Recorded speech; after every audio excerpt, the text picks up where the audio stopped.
My daughter-in-law's voice cut through the family dinner like a knife. "Get a job and stop being a burden," she sneered, her words dripping with contempt. What she didn't know was that I owned the very house she lived in, and much more.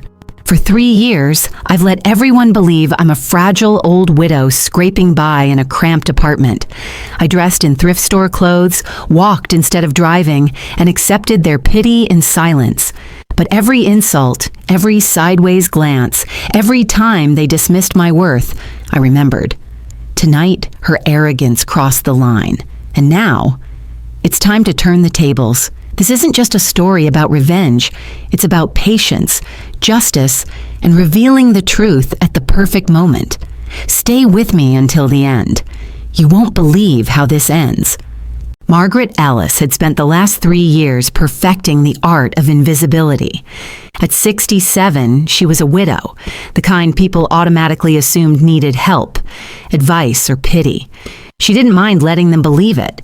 After all, there was a strange kind of freedom in being underestimated. Her apartment was small and intentionally unimpressive.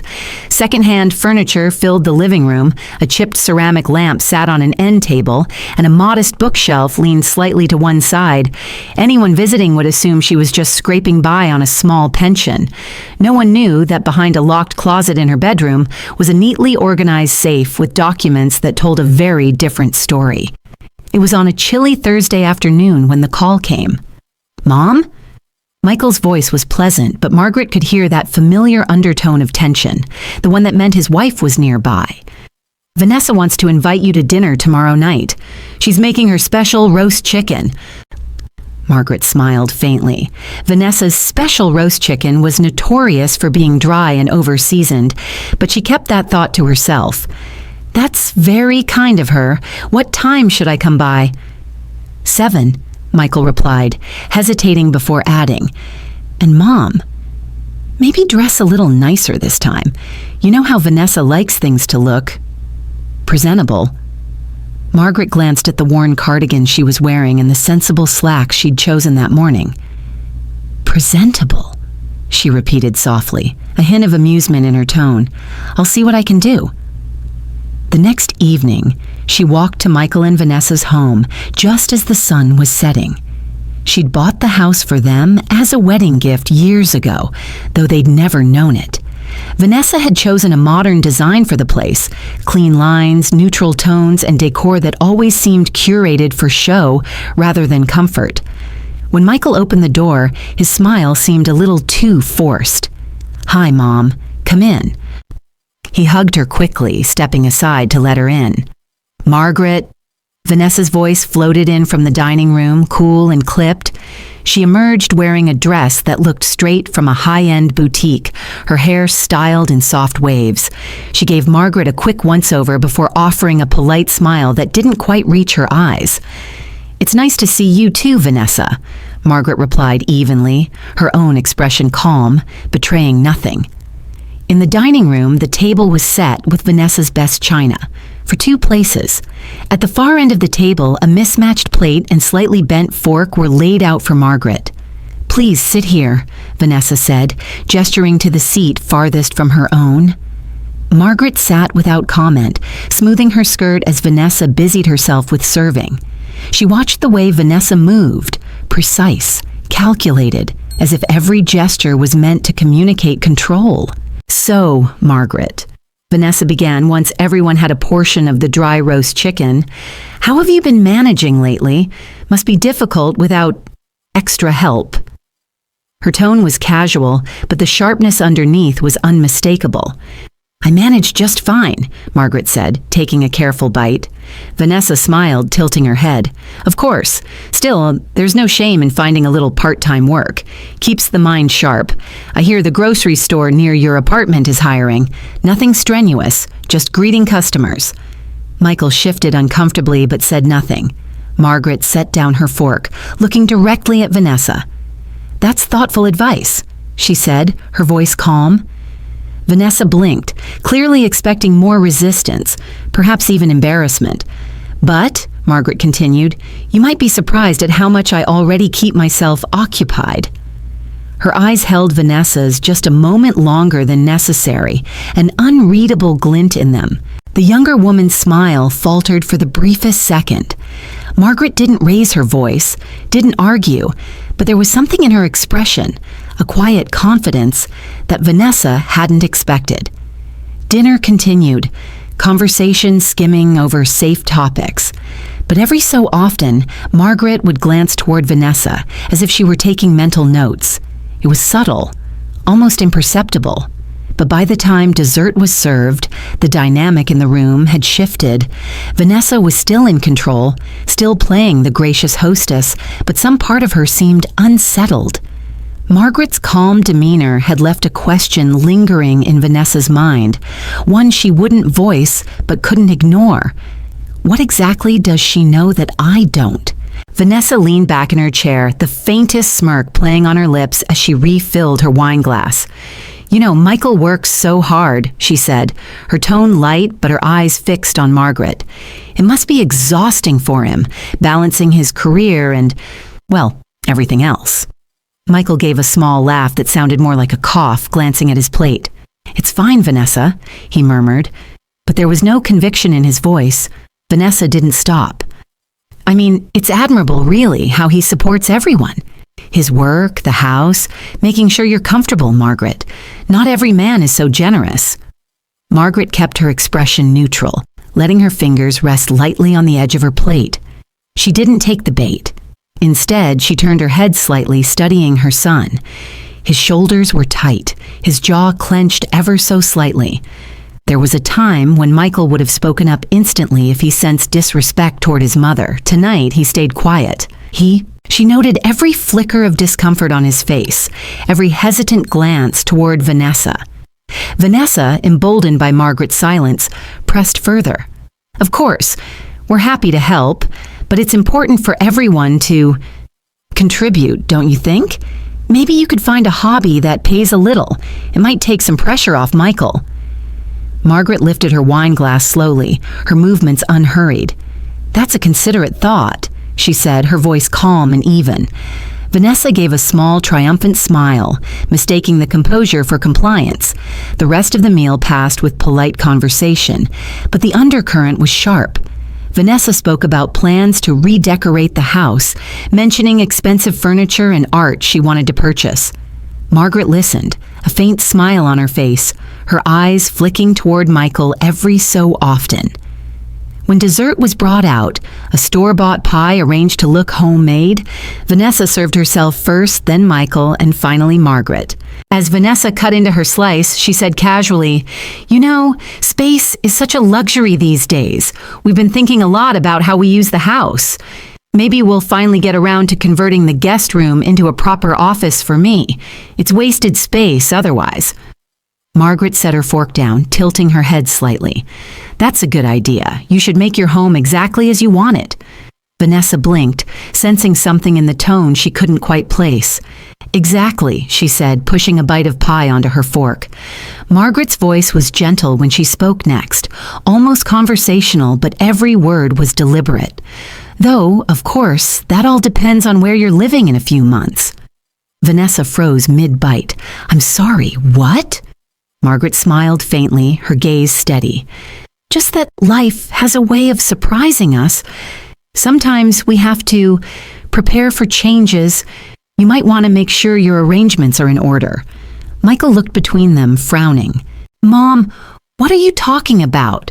Margaret shook her head slightly, her expression serene. "Nothing specific, dear. Just a thought." Vanessa set her fork down, her fingers tightening slightly on the stem of her wine glass. The room felt subtly colder. Margaret stood, smoothing her skirt. "Thank you for dinner. The chicken was as memorable as ever." She turned toward the door, her steps measured and calm. Behind her, Vanessa sat frozen, her mind spinning. There was something in Margaret's tone, calm, confident, and just a little too knowing, that unsettled her in a way no argument ever had. Michael remained seated, watching his mother leave with a puzzled expression. As the front door closed, the quiet tension in the room deepened. Vanessa's smirk had vanished. She stared at the door for a long moment, a single question gnawing at her. What does she know? And what is she planning? The knock on Margaret's apartment door came mid-morning on Saturday, sharp and hesitant. She wasn't surprised. She had been expecting it ever since she left Michael and Vanessa's home 2 nights ago. She opened the door to find her son standing there, hands in his pockets, his expression caught between concern and awkwardness.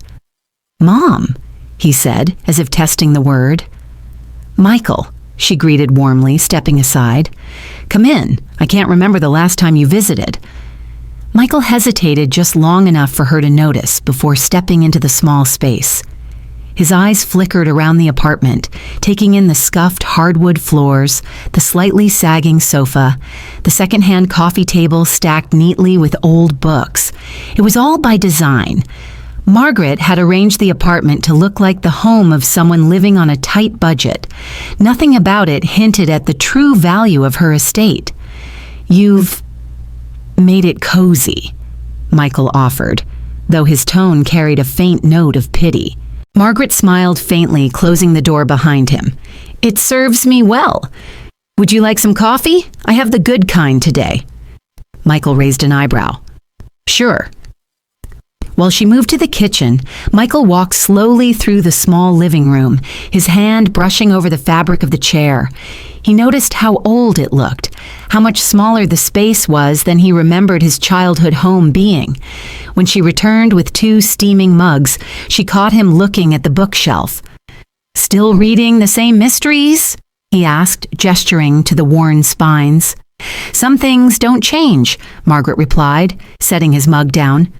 They sat across from each other at the small kitchen table. Michael cleared his throat. "Mom, about dinner the other night." Margaret took a sip of coffee, letting the silence stretch. "Yes?" "Vanessa." He shifted in his seat. "She felt like you were implying something, maybe even threatening her." Margaret's eyes stayed on her coffee cup. "Is that what she told you?" Michael hesitated.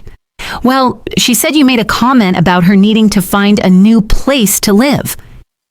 "I did say something like that," Margaret admitted, setting her cup down gently. Michael blinked. "You don't deny it?"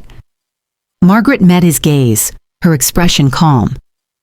"Michael, I've learned over the years that sometimes people need a little reminder that their circumstances can change. That's all I meant." Michael frowned, leaning back in his chair. "Vanessa thinks you're angry with her. She feels like you've been distant. And maybe she's right. You've been different lately." Margaret didn't respond immediately. She watched him carefully, noting the slight crease in his forehead, the way he avoided looking her directly in the eyes when he mentioned Vanessa. Instead of answering his accusation, she tilted her head slightly. "Michael, how have you and Vanessa been lately, really?" He froze, clearly caught off guard. "We're fine," he said quickly. Too quickly. Margaret took another sip of coffee. Fine is a word people use when they don't want to talk about something. Michael sighed, running a hand through his hair. "It's just, marriage is complicated sometimes. You know how it is." "I do," Margaret said softly. "I also know that the way someone treats their partner's family says a lot about the state of the marriage." Michael shifted uncomfortably in his chair. "Vanessa has her opinions. She can be strong-willed." "That's one way to put it," Margaret said lightly, her voice free of judgment but not without meaning. Michael rubbed the back of his neck, looking suddenly older than his 35 years. "Mom, she really thinks you don't like her." Margaret smiled faintly. "Michael, whether I like her or not isn't the issue. The issue is how you two navigate your marriage. You've built a life together, but part of that life is understanding each other's values and families." Michael's brow furrowed, but he didn't respond right away. Margaret leaned back, folding her hands in her lap. "I'm not here to interfere in your marriage, but I will always notice how my son is treated. And I will always notice how I'm treated in his home. That's just the truth of being a mother." Michael exhaled slowly, staring into his coffee. You think she's being unfair to you. I think she's showing me who she is, Margaret replied evenly, and I think you're smart enough to decide what that means for you. Michael looked at her, something uncertain in his expression. Margaret smiled, warm but measured. You don't need to take sides today, Michael. Just pay attention. That's all I ask. The kettle whistled softly on the stove, and Margaret rose to refill her cup. Behind her, Michael sat silently, his mind clearly turning over more than just the events of the dinner table. Michael sat in the small kitchen, the steam from his coffee curling upward, and found himself staring at the chipped ceramic mug in his hands. Margaret watched him quietly from across the table, giving him space to think. It was Margaret's silence that made the thoughts come more easily, memories bubbling up one after the other. He remembered the first Christmas after he and Vanessa were married. Vanessa had complained for days afterward about the old-fashioned gift Margaret had given them, a hand-sewn quilt. "We're not living in a cabin in the woods," she'd said with a tight laugh. Then there was the summer barbecue. Margaret had brought her famous homemade pies, the kind Michael had loved since childhood. Vanessa had smiled politely, then told half the guests that the crust was a little heavy, and maybe his mother should try a simpler recipe. Each incident had been small, easy to brush off at the time. But now, sitting here in his mother's apartment, they lined up in his mind like puzzle pieces forming a picture he hadn't wanted to see. "Michael," Margaret said gently, her voice pulling him back, "where did you go just now?" He looked up, startled. "Nowhere. I was just thinking." Her eyes were steady, kind but perceptive. "Thinking about Vanessa?" Michael hesitated, then nodded slowly. "You've never said anything about how she acts." Margaret offered a faint smile. "Sometimes it's more effective to watch than to speak. People reveal themselves in time." Michael frowned slightly, unsettled by how calmly she said it. Margaret leaned back in her chair, cradling her coffee cup in both hands. "Michael, you love your wife. I understand that, but love doesn't mean ignoring patterns. You don't have to answer me now, but I want you to ask yourself something. When was the last time she asked about you? Not your job, not your income, you." Michael's brow furrowed. He opened his mouth, then closed it again. Margaret tilted her head. "And when was the last time she asked about me?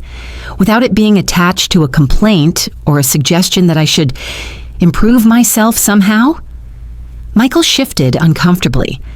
Margaret didn't press. She simply let the question settle between them, heavy but quiet. After a long moment, Michael glanced at his watch. "I should go. Vanessa will be wondering where I am." Margaret stood as well, moving to the small cabinet in the corner of the living room.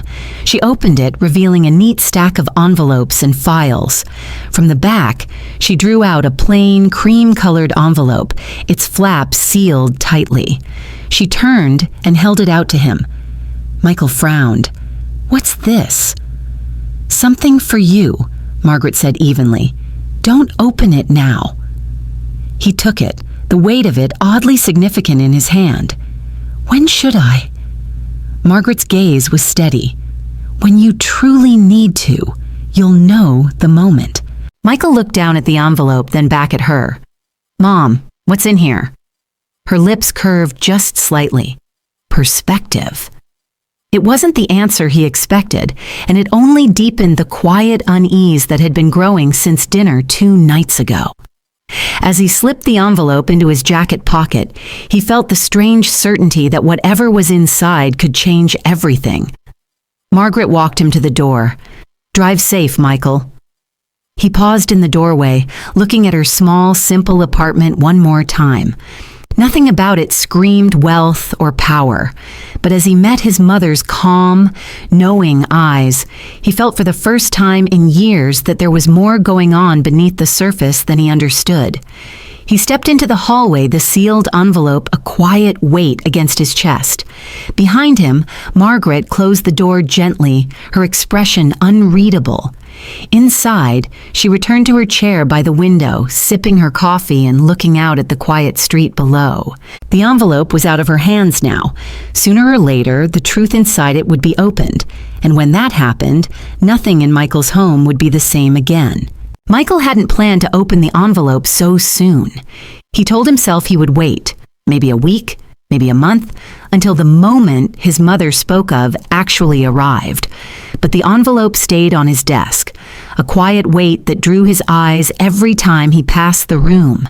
By Sunday night, the curiosity was too much. Vanessa was out with friends, her laughter and perfume trailing out the door hours earlier. The house was quiet. Michael stood at his desk, the envelope in his hands, turning it over. He hesitated only once before sliding his thumb beneath the seal. Inside was a stack of neatly folded documents. He sat down, unfolding them one by one. At first, he didn't understand what he was looking at. There were bank statements, property deeds, and what looked like investment summaries. But as he read, the numbers began to sink in. His mother's name was attached to accounts with balances that made his breath catch. One showed over $2 million in a single investment portfolio. Another account, liquid cash, held nearly $600,000. And then there were the properties. A beachfront condo in Monterey, 3 rental houses in Sacramento, a commercial building in Oakland. Each document bore her signature. Each property paid off in full. Michael sat back, stunned. The total value, conservatively, had to be around $5 million. He thought of the chipped mug in her kitchen, the sagging couch, the tiny apartment she'd chosen to live in. Why? He flipped through more papers, searching for an explanation that wasn't there. Memories began surfacing uninvited. The down payment on his first house. He'd assumed it came from his own savings and the modest contribution from Vanessa's family.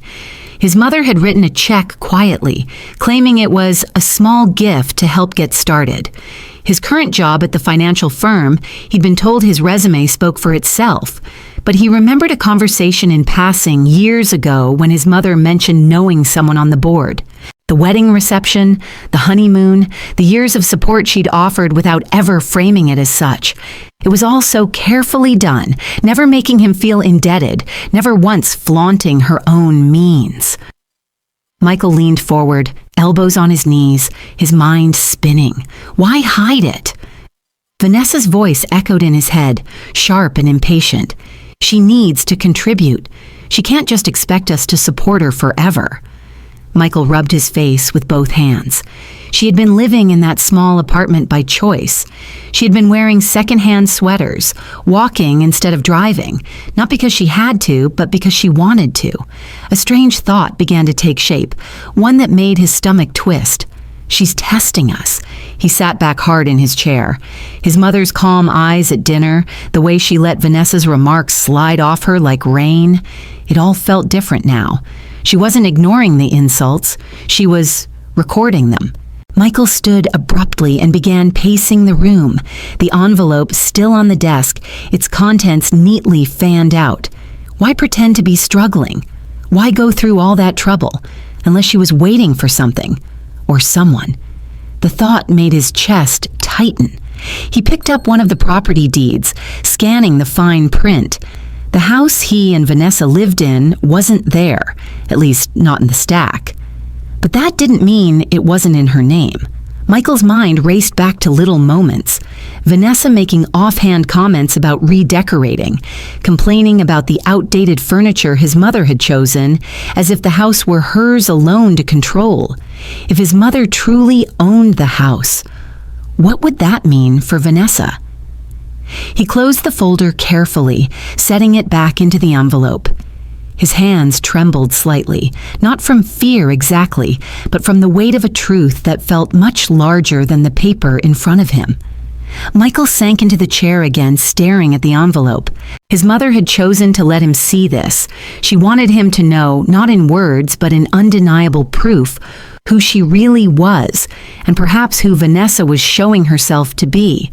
The question was, what was he supposed to do with that knowledge? He leaned back, closing his eyes. For the first time in a long while, he felt the quiet presence of his father's voice in memory. His father had always told him, "Your mother doesn't waste her moves. When she acts with purpose." Michael exhaled slowly, realizing that his mother hadn't just given him documents, she'd given him a decision to make. Michael thought he'd hidden the envelope well. It was tucked into his desk drawer beneath a stack of bills and insurance paperwork. But Vanessa had always been sharp, especially when it came to things that weren't hers. It started with a careless slip. Over dinner one evening, Michael mentioned that he'd been thinking about investments, a thought planted by the property deeds he'd seen. Vanessa, curious, pressed for details, but he brushed it off. Still, she noticed the shift in his tone, the vague way he looked away. A few days later, while Michael was in the shower, Vanessa was tidying the study. Her hands moved through the drawers with the precision of someone who wasn't searching for lost pens. And there it was, a plain, cream-colored envelope. She slid it open with a nail, her eyes widening as she skimmed the documents. Numbers swam before her eyes, millions in accounts, properties she didn't know existed. The deeper she read, the tighter her chest felt. Her jaw clenched. That old woman has been sitting on this the whole time. By the time Michael got out of the shower, the envelope was back in its place, perfectly aligned, but Vanessa's mind was racing. The next morning, she arrived at Margaret's apartment unannounced. Margaret opened the door to find her daughter-in-law standing there, immaculate as always, but with a smile that was just a little too tight.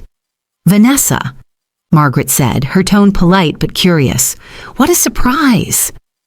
"Can I come in?" Vanessa asked, stepping inside without waiting for an answer. Margaret gestured toward the modest sofa. "Coffee?" "No, thank you," Vanessa replied, though her eyes flicked briefly toward the small kitchen as if assessing every detail. Margaret sat opposite her, hands folded neatly in her lap. "What brings you here?" Vanessa leaned forward, her voice calm but edged with steel. "Let's not waste time.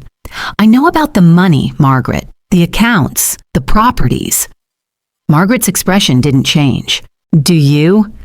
"Don't play innocent with me," Vanessa snapped. "You've been living like this." She gestured at the apartment with a sweep of her manicured hand, while sitting on a fortune. "Why?" Margaret tilted her head slightly, considering her. "That's an interesting question, but perhaps the better question is, why does it matter to you?" Vanessa's lips pressed into a thin line. "Because it changes everything." "Does it?" Margaret asked softly. "Or does it only change what you thought you could control?" Vanessa's cheeks flushed, but she recovered quickly. "Michael has a right to know." "He does," Margaret agreed evenly. "And now he does." Vanessa's eyes narrowed. "So this is some kind of game. You think this makes you look noble?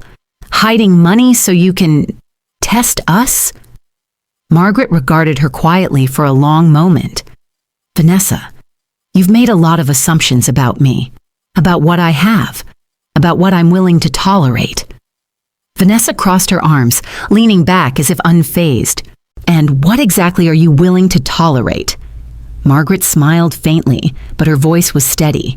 "Less than you think. For instance, I don't tolerate dishonesty or greed." She paused, her gaze sharpening. "And I certainly don't tolerate disrespect in my own home." Vanessa's brows knit. "Your own home?" "We don't live here, Margaret." "No," Margaret said evenly. "You live in mine." Vanessa blinked, the words not immediately registering. "Excuse me." "The house," Margaret continued. "The one you've been redecorating, the one you've called yours for years. It's in my name. I bought it for Michael as a wedding gift, but I've always retained ownership. You, my dear, are a guest there." For the first time, Vanessa's composure faltered. Her mouth opened, then closed again. Margaret's tone remained calm, almost conversational. "I don't say this to frighten you. I just think it's important to remember how quickly circumstances can change." Vanessa forced a laugh, though it sounded brittle. "So what? You're threatening to kick me out?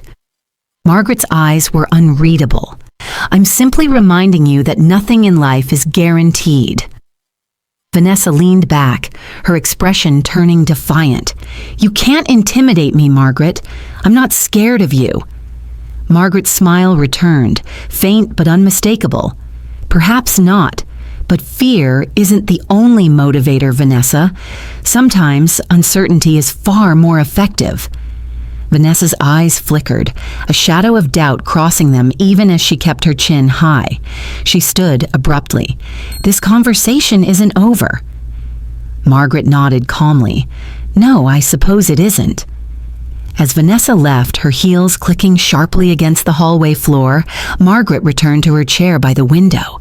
She'd seen the flicker in Vanessa's eyes, the momentary crack in her armor.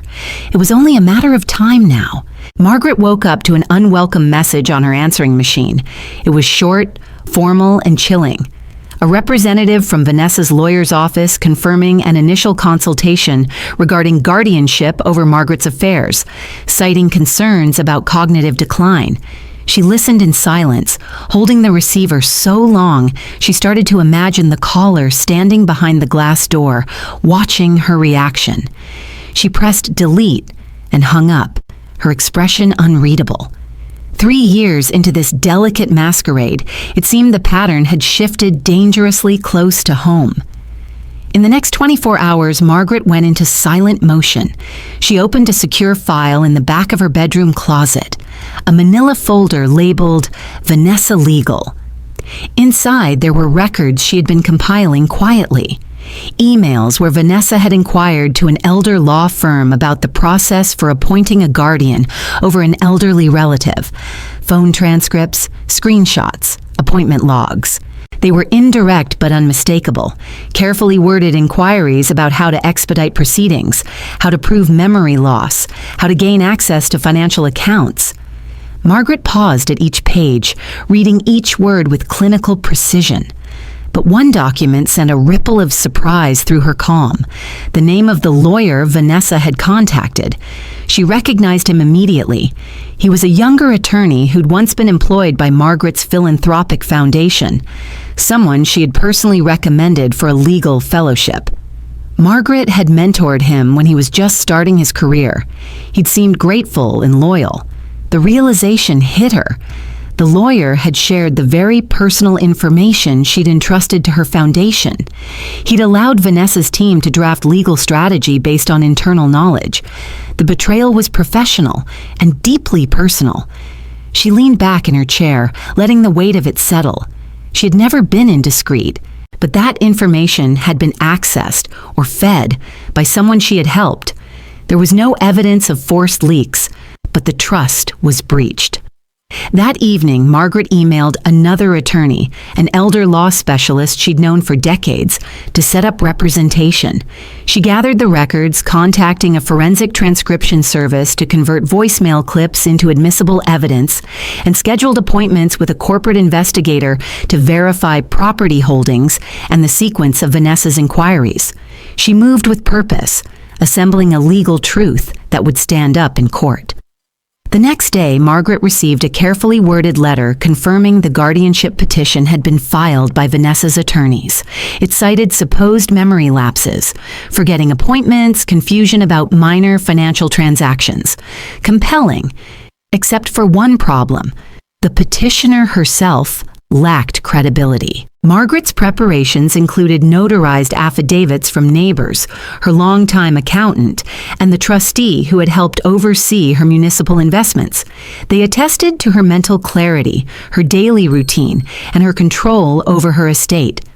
One affidavit from the neighbor, who helped her carry heavy boxes upstairs during the move, remarked that Margaret greeted each morning reading financial reports and newspapers, often navigating online platforms without assistance. Margaret read through the affidavits with a quiet satisfaction. They were thorough, meticulous. They were her armor. She caught herself smiling faintly, just as she had once caught the young lawyer's name on Vanessa's inquiry sheet, and she realized something fundamental. Every person Vanessa involved, from the lawyer to the law firm receptionist, was someone Margaret had indirectly supported or mentored through the foundation. She'd quietly built a web of goodwill, but someone had betrayed it. She stood up, walking across the living room to the window. The city below was busy at mid-morning, so many lives unaware of the storm underground. Margaret breathed deeply. She didn't plan to confront Vanessa directly yet. Instead, she would let the legal machinery move forward. Her behalf represented, every step documented, every betrayal cataloged. Let them test me, she thought. I've weathered worse storms. By that afternoon, she had everything she needed. The petitions, affidavits, evidence files, witness statements, and investigative summaries were organized in triplicate. She emailed her elder law attorney, asking him to file counters to Vanessa's petition and request sanctions for filing false documents. She asked for a restraining order barring Vanessa from initiating contact during legal proceedings. All parties had reason to pause now. Vanessa had overstepped. She had weaponized concern to seize control of someone's life, and in doing so, she had underestimated the resilience and resources of her target. The twist, however, was still crystallizing. The lawyer anonymized himself, confident in his own ambition and lack of gratitude. But Margaret was already drafting a second wave, legal action against that lawyer for professional negligence and breach of fiducial duty. With everything underway, Margaret took a quiet moment to reflect. She had allowed the charade, the disguise of poverty and helplessness, to unfold because she had something greater in mind. But this was the closing act. The public facade would crumble, truth would be incontrovertible, and justice would have its day. She closed the folder and placed it under the floorboard in her closet. Let it stay hidden, for now, because her final move would not just be legal, it would reveal the full magnitude of her life. The millions, the properties, the quiet mastery with which she'd guided her son's future. It would change everything, and all because Vanessa thought she could control a woman who had been generous enough to build legacies and smart enough to protect them until the right moment. Margaret's invitation was brief, sent by text to both Michael and Vanessa. Dinner at my apartment, Friday, 7 p.m. Bring nothing but yourselves. Michael hesitated before replying. Vanessa's reaction was sharper. She thinks she can just summon us? She scoffed. But Margaret had anticipated their discomfort. The arrangement wasn't accidental. She had also informed a mutual acquaintance, attorney Paul Granger, a respected figure in elder law, to be present as a neutral guest.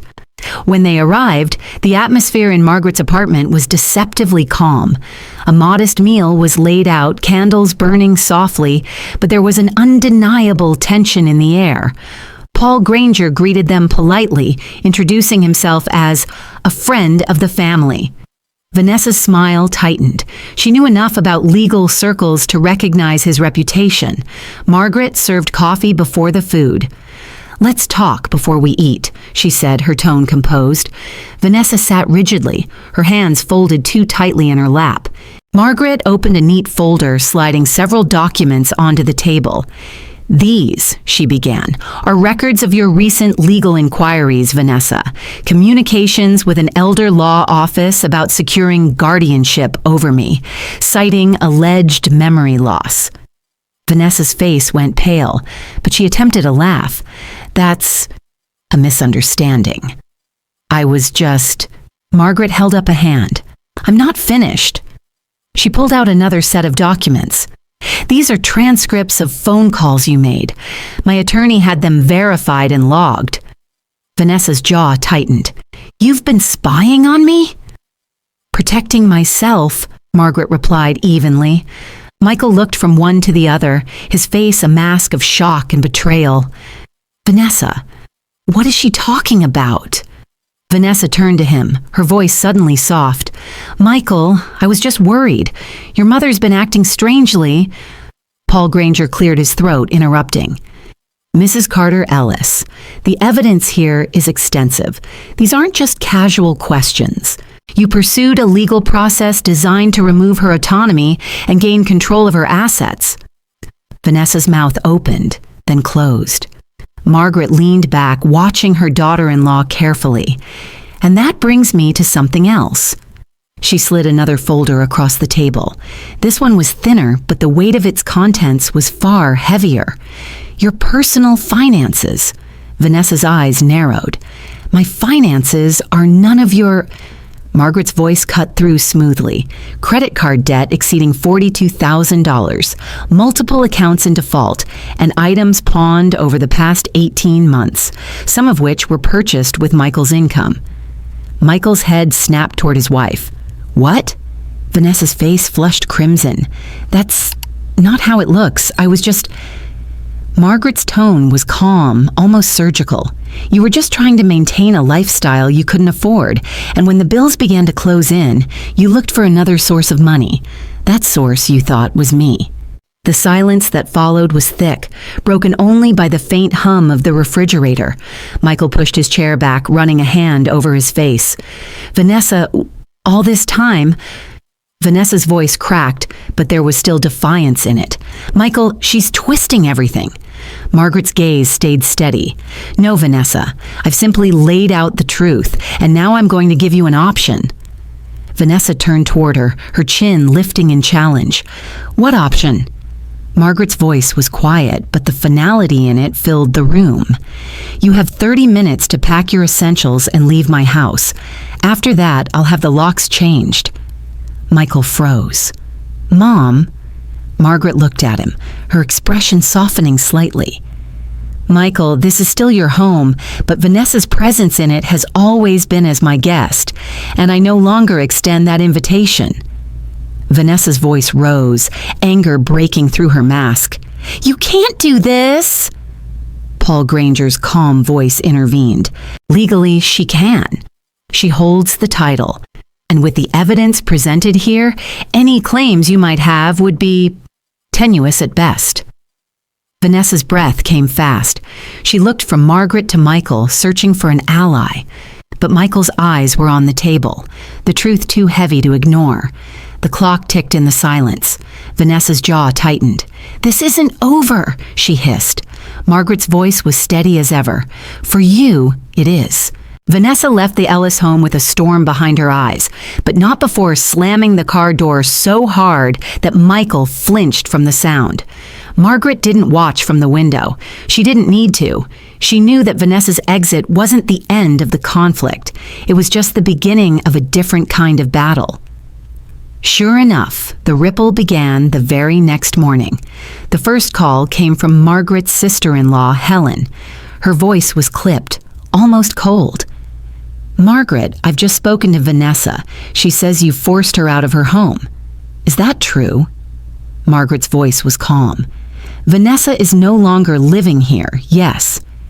Helen's sharp intake of breath was audible even over the phone. She told me you've been unstable for months, that you've been acting erratically, lashing out, that she and Michael have been carrying the financial burden for you, and you've turned on them in gratitude. Margaret, what is going on? Margaret listened, her face unreadable. Helen, I appreciate your concern. You're entitled to your feelings. But is it true? Helen pressed. I think time will answer that question for you better than I could right now, Margaret said simply before ending the call. It was only the first of many. By noon, Margaret had fielded calls from 3 cousins, her late husband's brother, and even an old church friend. Each conversation followed the same pattern, a sympathetic greeting, an accusation wrapped in concern, and a subtle implication that perhaps Margaret's memory was failing. Vanessa's skill in framing herself as the victim was impressive. The story she told was consistent. A grieving widow, unable to manage her affairs, lashing out at the only family who had taken her in. Margaret never raised her voice, never defended herself outright. She offered only polite, vague responses, careful not to provide more fuel. It was exactly what she wanted. For years, Margaret had understood a truth that most people ignored. When a storm of gossip hits, the people who matter most are revealed, not by their loyalty when things are smooth, but by their instinct when there is uncertainty. Those who called her demanding explanations were showing her where they stood. Those who refrained from calling, waiting to see the truth for themselves, were showing her something else. And then there were the ones who didn't call at all. Old friends, distant relatives. Margaret mentally marked them too. By the second day, the campaign had expanded. Margaret's neighbor dropped off her mail with an awkward smile and mentioned, "Saw some things on Facebook. Hope you're doing okay." Margaret nodded, thanked her, and said nothing. That night, she checked Vanessa's social media from an old account she rarely used. The posts were carefully worded, avoiding names but heavy with insinuation. Sometimes the people you think are family turn out to be your worst enemies. When someone pretends to be weak just to control you, it's terrifying. Prayers for strength while dealing with a toxic situation. Each post had dozens of comments. Friends and acquaintances offered sympathy, hearts, prayers. A few family members chimed in, expressing shock at recent events. Margaret read them all with a quiet, almost academic detachment. She recognized the strategy. Vanessa was smart enough not to post outright accusations, but clever enough to stir doubt in those who already wanted to believe her. It didn't bother Margaret, not yet. What Vanessa didn't realize was that her campaign was like a spotlight, illuminating exactly who was willing to believe her without proof. And Margaret was taking note of every name, every comment. By the end of the week, Margaret had a mental map of her family's loyalties.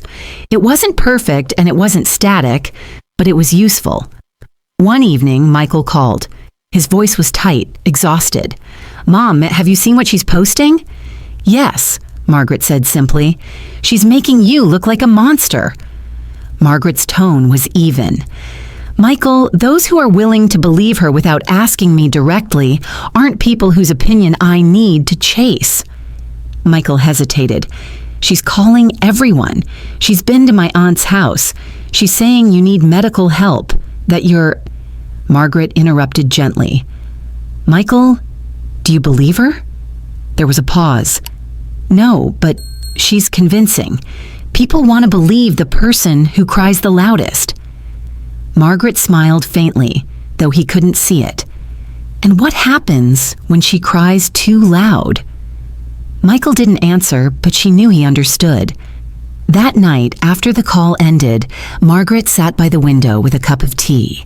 Vanessa's smear campaign was running exactly as predicted: aggressive, emotional, and unsustainable. In time, the noise would work against her. For now, Margaret's silence was her sharpest weapon. The official letter arrived on a Wednesday morning. Margaret was sipping her coffee when she heard the mail slip through the slot.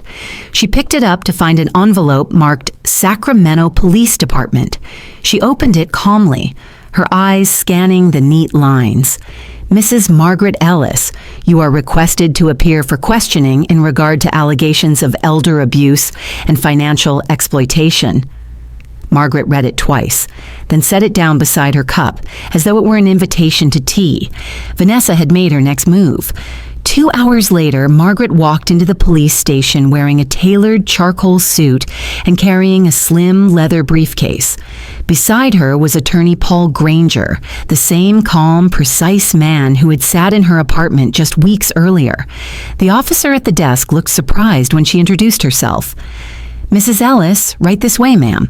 Detective Harris greeted her with a polite nod. "Thank you for coming in. Please have a seat." Margaret sat, her expression composed. Paul took the chair beside her, opening a file of neatly organized documents. Detective Harris folded his hands. "Mrs. Ellis, a complaint has been filed against you alleging that your son and daughter-in-law have been financially exploiting you. The complainant claims you are not of sound mind and that you are being manipulated into decisions against your own interest." Margaret's lips curved faintly. "And the complainant is Vanessa Carter Ellis?" The detective didn't answer directly, but the pause was confirmation enough. Paul slid the first set of documents across the table. "Detective, my client is fully competent and in complete control of her finances. Here are recent evaluations from her physician, statements from her accountant, and legal records of her investments." Detective Harris glanced through them, his brow furrowing slightly at the meticulous details. Margaret spoke softly but firmly. "Detective, I am not the one in financial trouble.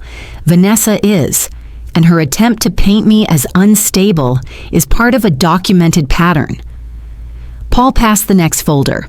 Inside were printed emails from Vanessa to the elder law firm, inquiries about guardianship, and notes detailing her interest in gaining access to Margaret's assets. Detective Harris's expression shifted as he read. "These are quite specific." "They're authenticated," Paul said smoothly, "verified by the firm itself, which cooperated fully once they understood the risk of liability." Margaret's voice remained calm. "Detective, Vanessa has been accumulating significant credit card debt. She's also pawned valuable items over the past 18 months, some belonging to Michael, some purchased with his income. When she realized her financial position was untenable, she attempted to gain legal control over me as an alternative source of funds." Paul produced the final folder. "And here is the property record for the house where she lived. It is owned solely by Mrs. Ellis. Vanessa has no legal claim to residency beyond my client's goodwill." Detective Harris leaned back, scanning the documents. His silence lasted a long moment. "Mrs. Ellis, are you willing to make a formal statement?" "Yes," Margaret said simply, "and I am also willing to press charges for the false report and for attempted financial exploitation." Paul nodded. "We will be requesting that Ms. Carter Ellis be barred from contacting my client directly or indirectly during the proceedings."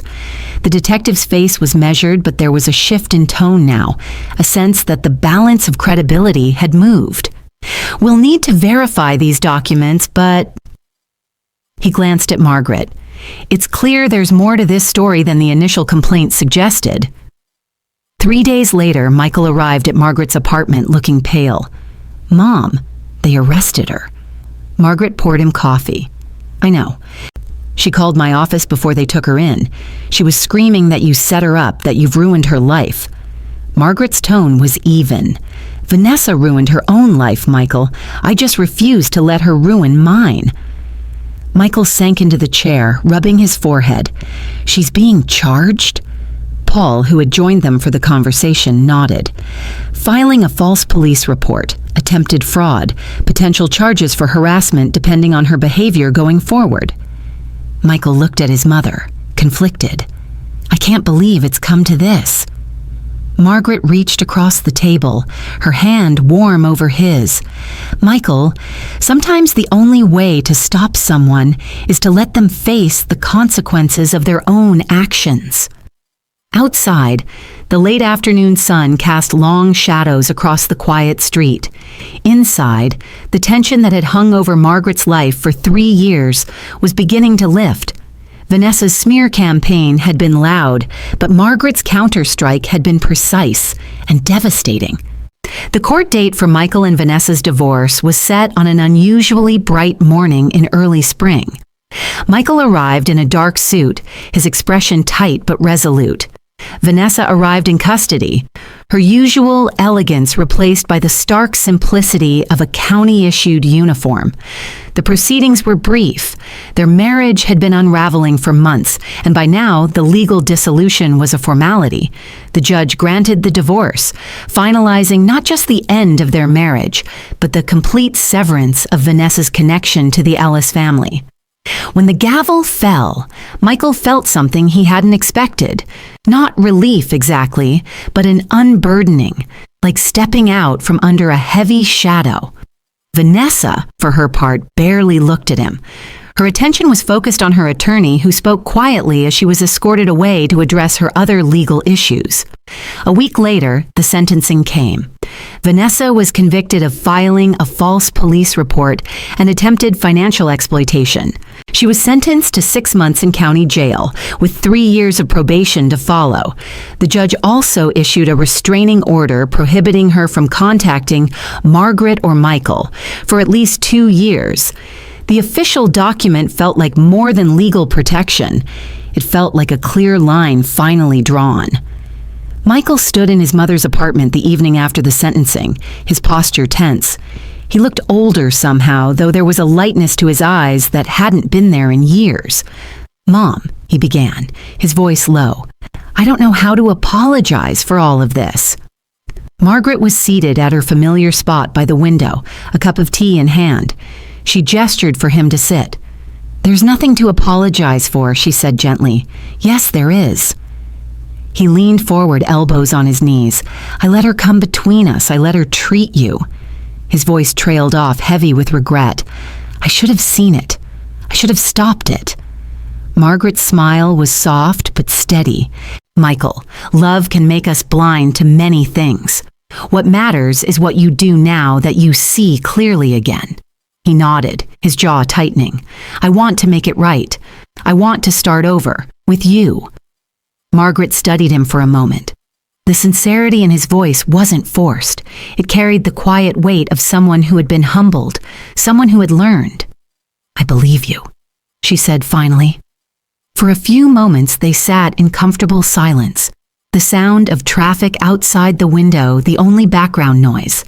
Then Margaret stood, crossing to the small cabinet she kept near the bookshelf. From it, she pulled a plain folder and set it on the table in front of him.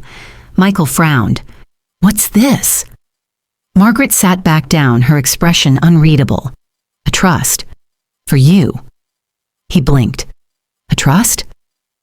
"Yes," Margaret said calmly. "Your father and I set it up years ago. It's a substantial sum, enough to give you security for the future." Michael's breath caught. "Mom, I don't deserve that. Not after—" Margaret held up a hand. "It's not a gift to be squandered. It's structured. You'll receive portions over time, not all at once. The rest will come as you demonstrate that you can handle it responsibly." Michael stared at her, processing the words. "You mean, you don't trust me?" Margaret's voice was steady. "I trust you to grow. This isn't punishment, Michael. It's a way to help you rebuild, not just your finances, but your life. I want you to make choices that aren't driven by desperation or pride. This will help you do that." Michael looked down at the folder, his fingers resting on its edge. He felt a mix of gratitude, shame, and determination. "I'll prove to you I can handle it," he said finally. Margaret's eyes softened. "That's all I ask." They talked for another hour about practical things, the house, his work, the slow process of untangling the damage Vanessa had left behind. But there was also something warmer beneath the surface, the rebuilding of a trust that had been strained but never fully broken. As Michael prepared to leave, he paused at the door. "Mom? Yes? Thank you for not giving up on me." Margaret smiled faintly, her voice quiet but firm. "I never will." When the door closed behind him, she returned to her chair by the window, the city lights beginning to glow in the early evening. There was still much to do, much to repair, but for the first time in a long while, she felt the calm of a storm passing. Vanessa was gone. Michael was free. And Margaret, at last, could look toward the future, not as a woman pretending to be something she wasn't, but as herself. 2 weeks after Vanessa's sentencing, Margaret stood in the center of her apartment for the last time. The small space that had served as her stage for 3 years looked exactly as it had when she began her act. Modest, unassuming, entirely forgettable. She took a final look at the sagging couch, the thrift store bookshelf, and the chipped lamp that had fooled so many. Then she picked up her coat, locked the door, and walked away without looking back. That afternoon, she stepped into the sunlit foyer of her true home, a graceful estate on the edge of the city. The wide marble staircase, the polished wood floors, the walls lined with books and art. This was the place she had built with Harold, the place she had kept hidden to protect herself and her son. For the first time in years, Margaret didn't have to pretend. Within days, the news rippled quietly through the family. Margaret was not destitute, not dependent, not the fragile widow they'd imagined. She was living openly now, the mask removed. Some relatives expressed shock, others embarrassment, a few even apologized. Margaret accepted their words with grace, but she remembered who had called her in anger when Vanessa spread her lies. Michael visited often in those first weeks. He seemed lighter, more at ease, though there was still a carefulness in his voice when they spoke. One afternoon, over coffee in her sunlit kitchen, he cleared his throat. "Mom, there's someone I'd like you to meet." Margaret set her cup down, studying him. "Someone important?" Michael hesitated, then smiled faintly. "I think so. Her name's Claire. She's a teacher. We met at a charity event a few months ago." Margaret arched an eyebrow. "Before or after the divorce?" "After," he said quickly. "Well, after. She doesn't know anything about all this." He gestured vaguely as if encompassing the house, the history, the money. Margaret's smile was warm. "That's a good start." "Would you meet her?" Michael asked, almost shyly. "Yes," Margaret said simply, "but let's choose somewhere neutral. I'd rather she meet me before she meets this." Michael laughed, the sound lighter than she'd heard in years. As spring warmed into summer, Margaret's life began to feel full again, not with pretense or careful deception, but with quiet intention. She began sketching plans for travel, a return to Italy, a visit to the small towns in Ireland her grandparents had spoken of, a month in Kyoto during cherry blossom season. Alongside her travels, she planned to expand her philanthropic work, funding literacy programs and women's shelters, causes she'd always supported quietly in Harold's name. But there was another side to her planning, one she shared with no one. Margaret had seen too much to believe that peace would last forever. People like Vanessa didn't appear only once. There were always others. Sometimes wearing different smiles, speaking with different voices, but driven by the same greed. She wouldn't live in suspicion, but she would live prepared. Margaret kept her network intact, the quiet channels of information she'd cultivated over decades. And she kept her eyes open, not to control Michael's choices, but to ensure he never walked blindly into another trap. One evening, as the city lights blinked on below her terrace, Margaret stood by the balcony railing, a glass of wine in her hand. The skyline stretched endlessly, a sea of stories and ambitions, victories and betrayals. She felt the weight of the past 3 years lift from her shoulders. The lies, the testing, the hurt, it had all led here. In the distance, the sun dipped behind the skyline, painting the horizon gold. Margaret breathed deeply, the air cool and clean. She was free to live as herself, without apology, free to protect what she'd built, free to love her son without the shadow of someone else's manipulation. And as the city settled into night, she smiled faintly. The story wasn't over, not because trouble loomed, but because life, in all its unexpected turns, was still hers to live. The chapter of Vanessa was closed, but Margaret Ellis's story was still being written, each page stronger than the last.